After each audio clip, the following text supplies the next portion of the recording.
Yun no, musta. Okay, so unbox na rin to. Well, napansin nyo naman na yung attack chart natin nakaraan is okay. And may nakita akong mouse nila, so try natin. Okay, so try mode din to. So wired 2.4. Oh, Bluetooth 5.4? May 5.4 na pala. Ewan ko, legit, pero hindi. Anyway, confirm ko lang na yung mamaya. Anyway, so 800 to 26,000 dpi, rechargeable battery, specialized software. Oo nga, 5.4, legit ba yan?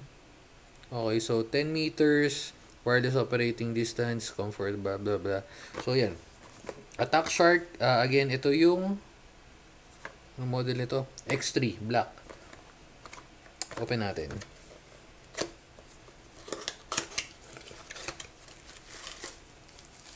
May makukuha kang kable na yung maganda. Ito yung mga trip kong, again, ito yung mga trip kong kable, braided. So, USB-A to USB-C. Wala siyang mabango. Amoy amoy keyboard. Mabango yung kable. Ewan ko kung bakit, pero mabango siya. Okay, so merong sticker. Just in case, yung grip. Pero hindi kasi ako nilalagay ng ganito. So, itatabi ko lang. Mabango yung niya. Package, ewan ko kung bakit. So, yan.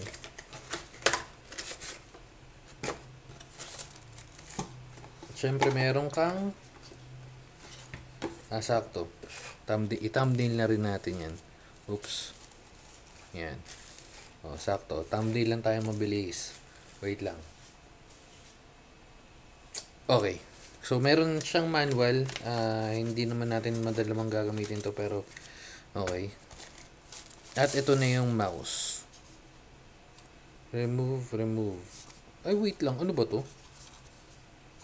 Magaang.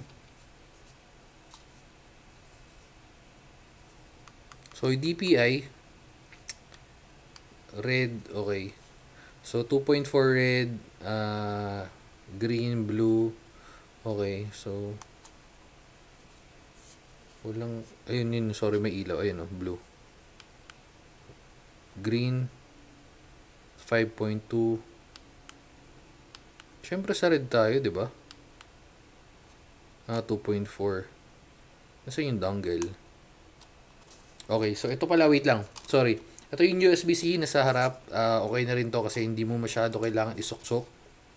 Mas okay to kasi yung tawag dito, yung super light ng Logitech, medyo hindi pa type C, pero hanggang nito, wait lang, ko-confirm ko, parang walang battery pero magang siya.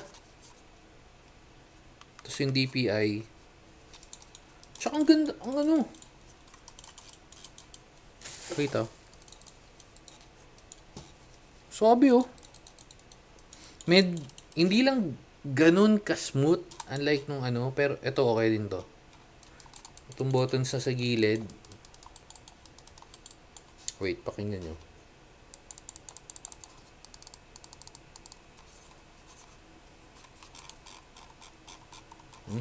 Diba? So, sa akin okay na to. Ang inaano ko lang, wala nga kasi may charger. So, hindi mo na kailangan ng battery. Kasi yung dongle, ano siya magiging 2.4?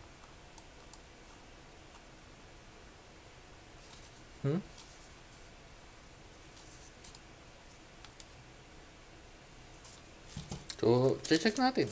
Hindi, wala kasi dito eh. Wala wala na laman. Wala dapat meron daw. Ayun, nakalagay.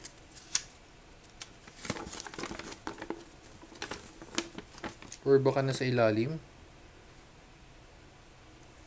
Wala, min.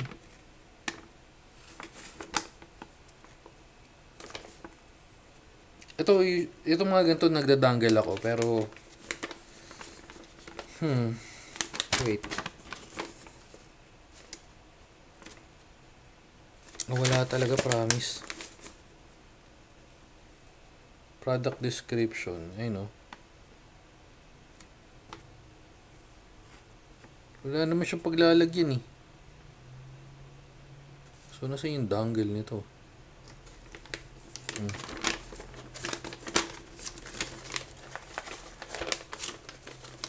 So, ayun na nga. Wala siyang dongle. Medyo natambay to ng ilang araw. Di ko alam kung pwede pa natin kontak. Pero, makokontak natin yung seller niyan. Ang issue ko lang, wala pa talaga. Wala talaga. Sabi ko pa naman, ang bango nung ano. Wala, oh. Dinis naman. Walang dongle, men.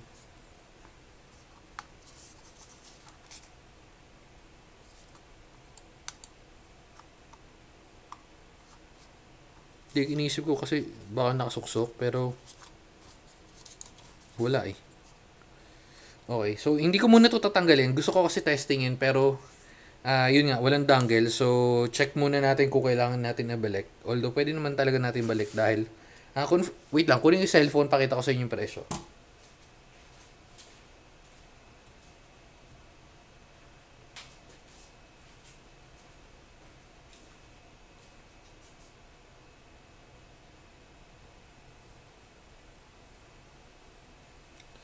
Okay, wala pa. Wait. Receive. X3. Completed. Saan na yun?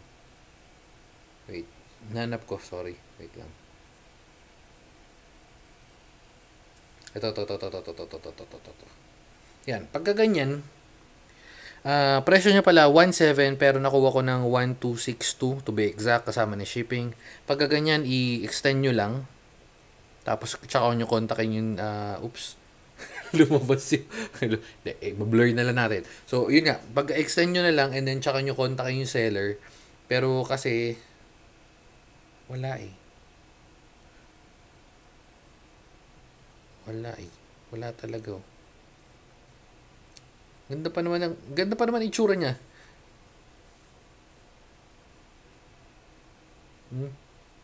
Wala yung itsura ng dongle eh. Saan yung dongle?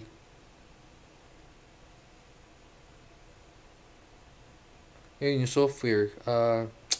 Confirm ko na lang din yung software kasi nga, again, di pa natin matetesting dahil wala yung ano eh. Although pwede naman talaga natin testingin ng Bluetooth. Pero, antayin ko na lang muna reply siguro ng seller. Kasi pag Bluetooth medyo may lag ng onti. Although sabi niya 5.4.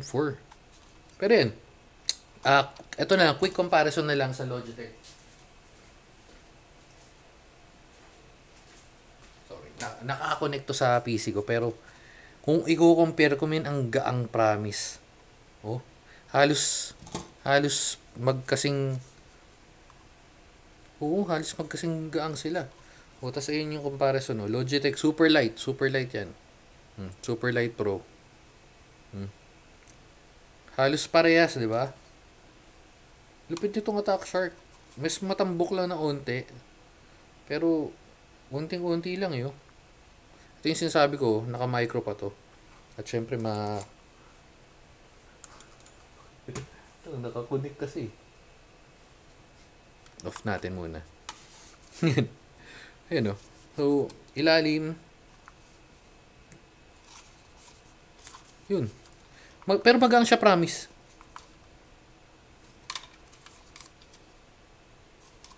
Halos walang difference. Ang difference silang wala tong dongle.